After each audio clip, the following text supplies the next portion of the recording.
কি থেকে ঠিক স্টার্ট করবো ঠিক বুঝতে পারছিলাম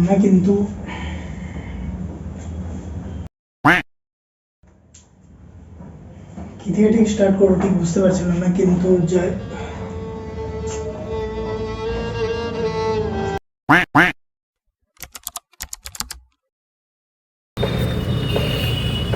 এরকম ভাবনা চিন্তা করতে করতে তুমি পেছনেই পড়ে থাকবে। 3টে বছর আমার লাইফের 3টে বছর নষ্ট হয়েছে, ঠিক আছে?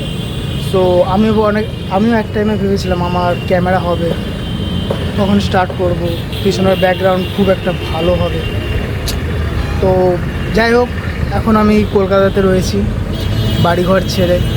সো আমি অনেক ভাবনা চিন্তা করার পরে আজ আবার তোমাদের সামনে চলে এলাম।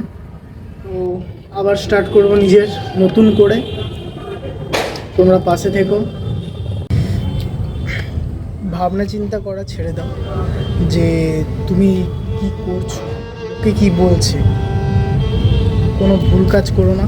আর লাইফে কাউকে ইম্পর্টেন্স দিই, যেটা আমার লাইফে সবথেকে বড় ভুল হয়েছিল। যাক, সেসব দণ্ডি অতিক্রান্ত করে আমি আবার চলে এসেছি, আবার আমার ভিডিও আসবে, পাশে থেকো। দেখা হচ্ছে আবার নতুন ভিডিওতে। লাইফে অনেকগুলো ভুল করেছি এবং লাইফে অনেকজনকে বেশি প্রায়োরিটি দিয়ে ফেলেছিলাম। তো যাই হোক, সেই সব কিছুকে ভুলে থেকে আজ আবার চলে এসেছি। আবার আসবে আমার নতুন ভিডিও, শুধু তোমরা সাথে থেকো। বাই।